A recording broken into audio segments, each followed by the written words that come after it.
బాబాయ్ గారు ఏం చేస్తుంటారు? వ్యవసాయం పని. వ్యవసాయం పని. ఎట్లా ఉంది వ్యవసాయం అది? ఆ, బా ఒక మాదిరిగా ఉంది. ఆ! మాదిరిగా ఉంది. ఆ, సరే ఏంటి ఇప్పుడు ఎలక్షన్లు వచ్చేసినాయి. ఈసారి ఎవరు గెలిస్తే బాగుంటుంది అనుకుంటున్నారు? మా నియోజకవర్గం వాటికి బోడే ప్రసాద్ గెలితే బాగుంటుంది. ఎందుకని? బోడే ప్రసాద్ అంటే వర్కరు. హ్మ్. ఈడు ఎక్కడో బందర్ నుంచి వచ్చాడు. హ్మ్. మరి ఈడెవడో మాకు తెలియదు. ఆ! మేము ఎట్ట వేయాలి ఓటు? వీడి కోసం వెళ్ళాలంటే ఆడు ఎక్కడో ఉంటాడు. ఎవరు అసలు క్యాండిడేట్? జోగి రమేష్. ఆ! మా మేము వెళ్ళలే మా పెన్నో బొన్నో అంటాడుది. ఆ! ఆడి కోసం వెళ్ళాలని మేము వెళ్తామా? హ్మ్. అదే బోడే ప్రసాద్ అనుకో హ్మ్. మేము వెళ్తాం, హ్మ్. మేము మాట్లాడగలం. ఆ! మేము క్రాక్ అయితే బయటకు వస్తాడు. హ్మ్. మరి వీడు ఎక్కడ ఉంటాడో మాకేం తెలుసు. హ్మ్. ఏంటి అసలు బోడే ప్రసాద్ గారు అందరికి అందుబాటులో ఉంటారు ఇప్పుడు? ఎనీ టైం వాడిపోయిన హ్మ్. 5 సంవత్సరాలు తిరిగింది ఆయనే. హ్మ్. ఆయన అందుబాటులోనే ఉంటాడు. హ్మ్. అది సో మరి అలాంటి వ్యక్తి ఏంటి వన్ సైడ్ గెలుస్తారా లేదా టఫ్ ఉంటుంది అంటారా పోటీ ఇక్కడ? పోటీ పెద్దగా ఉండదు. ఆ! ఈ జోగి రమేష్కి ఎవడు పెద్దగా వేయరు. హ్మ్. అది వైసీపీ వాళ్ళు ఉంటారుగా? ఉండా సరే వాళ్ళు కూడా హ్మ్. ఎక్కువ శాతం బోడే ప్రసాద్కే ఉంటారు. ఉంటారంట. ఏంటి అసలు మరి రాష్ట్రంలో జగన్మోహన్ రెడ్డి ప్రభుత్వం మీద మీ అభిప్రాయం ఏంటి అసలు? ఈ 5 ఏళ్ళు అయిపోయింది కదా! ఉమ్. ఎట్లా చేశారనుకుంటున్నారు ఈ 5 ఏళ్ళు ఆయన పరిపాలన? ఏం చేశాడు? 10 రూపాయలు ఇచ్చాము, 20 రూపాయలు. హ్మ్. ఏంటి ఆడు చేసింది? హ్మ్. 40,000 ఎత్తున్నా, 20,000 ఎత్తున్నా, 18,000 ఎత్తున్నా. హ్మ్. ఏంటి ఇచ్చేది? హ్మ్. మరి అట్టా ముందే ఆడు ఇష్టమైనట్టు పెంచుతున్నాడు. హ్మ్. ఎందుకు ఇంకా ఆడు తీసేస్తానని హ్మ్. ముందు మీద పెంచేటప్పుడు ఆడి పరిపాలన ఎందుకు? హ్మ్. అది అంటే ఆయన ఇచ్చేదే చెప్పుకుంటున్నారు కానీ పెంచింది ఎవరో మాట్లాడట్లేదు కదా పెద్దగా. మాట్లాడరు, దిగుతున్నారుగా. ఏంటో ఆడు బాగా ఇస్తున్నాడని, హ్మ్.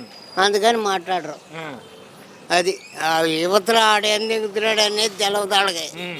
అది సో, అంటే పేదవాడి పరిస్థితి చంద్రబాబు టైంలో బాగుందా? జగన్మోహన్ రెడ్డి వచ్చిన తర్వాత బాగుందంటారా? చంద్రబాబు నాయుడు టైంలోనే బాగుంది. ఏ విధంగా బాగుందంటారు అప్పుడు?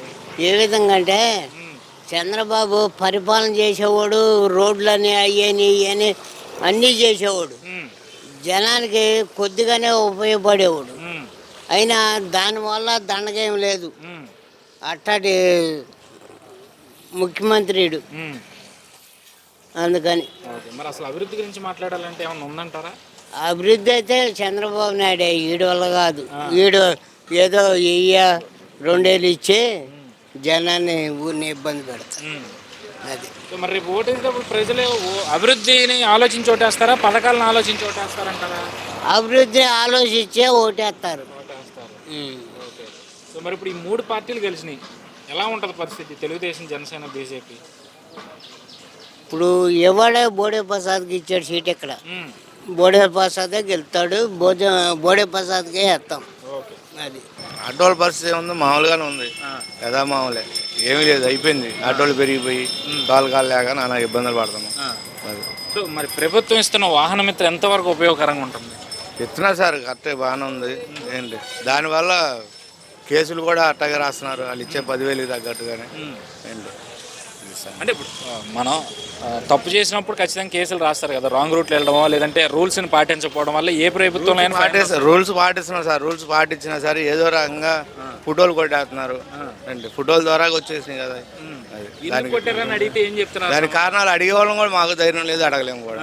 అది పరిస్థితి, అడిగే పరిస్థితి లేదు. అది ఏదో కారణాలు చెప్తారు. వాహన మిత్ర 10,000 ఇస్తున్నారు. సో మరి ఆటోల మెయింటెనెన్స్కి ఎంత అవుతుంది? ఈరోజు రోడ్ల పరిస్థితి చూస్తూ ఉన్నాం కదా.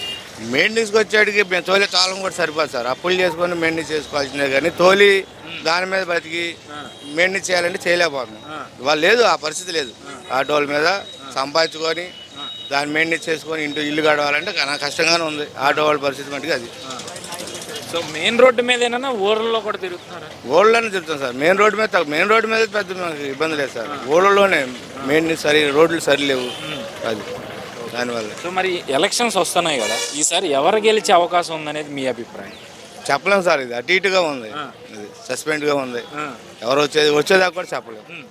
ఏంటి అసలు ఇప్పుడున్న ప్రభుత్వం మీద మీ అభిప్రాయం ఏంటి? ఇప్పుడున్న ప్రభుత్వం ఇప్పుడు ఈయన పెట్టిన పథకాల వరకు చాలా వరకు పర్వాలేదు. కాకపోతే అభివృద్ధి లేదనే కానీ పథకాలు ఇచ్చడంలో మటుకి బెటరే. అది సో మరి ఓటేసేటప్పుడు అభివృద్ధిని చూస్తారా, సంక్షేమాన్ని చూస్తారా ఓటర్ అనేవాళ్ళు? అభివృద్ధి చూస్తారు కదా సార్. అభివృద్ధి కావాలి. ఓటు జనానికి ఏదైనా ఏది కావాలంటే అభివృద్ధి కావాలి. పథకాలు ఇస్తున్నాడు కాదంట్లా దానికి. ఎందుకు ఆ పథకాలు ఎంతవరకు కరెక్ట్గా ఇస్తున్నాడు? ఉండవాడికి ఇస్తున్నాడు, లేనోడికి ఇస్తున్నాడు. లేనోడు ఎవడు ఉండవాడు నువ్వు సరి చేసింది ఏది? అది కావాలిగా. అంటే సరే మీరు అన్నట్టు అభివృద్ధి చూసి ఓటేస్తారు కరెక్టే, కానీ సంక్షేమ పథకాల పేరు చెప్పకపోతే ప్రజలు ఓటేసే పరిస్థితి ఉందంటారా? ఆ పరిస్థితి లేదు సార్. చెప్తేనే ఓటు పడుతుంది ఇవాళ, లేకపోతే పడదు.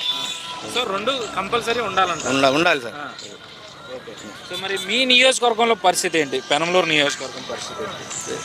మా నియోజకవర్గం అయితే ఎక్కువ బోడేకే ఉంటుంది సార్ ఇప్పటివరకు. అది ఎందుకని? ఎందుకంటే ఆయన పోయిన సంవత్సరం గెలవకపోయినా పార్టీ గురించి చాలా కష్టపడ్డాడు, తిరిగాడు ఊళ్ళు మొత్తానికి. ఏంటి గెలిపించాలనేది ఉంది.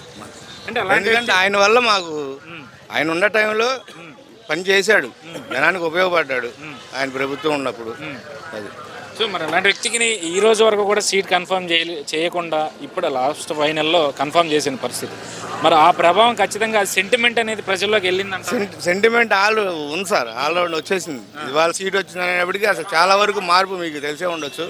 ఎందుకంటే లేదు అనుకున్నది ఒకసారి వచ్చేటప్పటికి జనానికి ఆనందం బాగా ఉంది. కంపల్సరీ బోడే గెలిచాడు ఈ ఇష్యూలో మటుకు. సో మరి వైసీపీ అభ్యర్థి పరిస్థితి ఏంటి? పెడన్ నుంచి తీసుకొచ్చి ఇక్కడ పెట్టి పెడంలో కూడా ఆయన ఏం చేశాడు సార్? అక్కడికి వెళ్ళి మాట్లాడమన్నాడు. పెడంలో ఆయన ఏమైనా చేయగలిగాడా? చేశాడా? పెడంలో ఆయన నేను చేశాను, మాకు ఇక్కడ అభివృద్ధి అయిందని ఎవరిని చెప్పమన్నాడు పెడంలో. ఇక్కడికి వచ్చాడు, మరి ఇక్కడ ఏం చేస్తాడు ఆయన? అక్కడే చేయలేకపోయాడు, ఇక్కడ ఏం చేస్తాడు? అది జనానికి తెలియాలి. కాకపోతే ఏంటంటే వైసీపీ అనే ఒక పదవే ఉంది దానికి. అది చంద్రబాబు నుంచున్నా సరే నేనే గెలిచి చూపిస్తా అని చెప్పి పెద్ద పెద్ద డైలాగ్ ఇది చేస్తాడండి. మరి ఇప్పుడు అదే చెప్తున్నా నేను. ఇప్పుడు అక్కడ చేయలేకపోయాడు, ఇక్కడికి వచ్చాడు, ఇక్కడ కొత్తగా ఉంది కదా, నాది పదవి అన్నట్టుగా ధీమగా మాట్లాడుతున్నాడు. అంతే, అంత మించి ఏం లేదు. ఇప్పుడు బోడే వచ్చాడు కాబట్టి తగ్గిద్ది.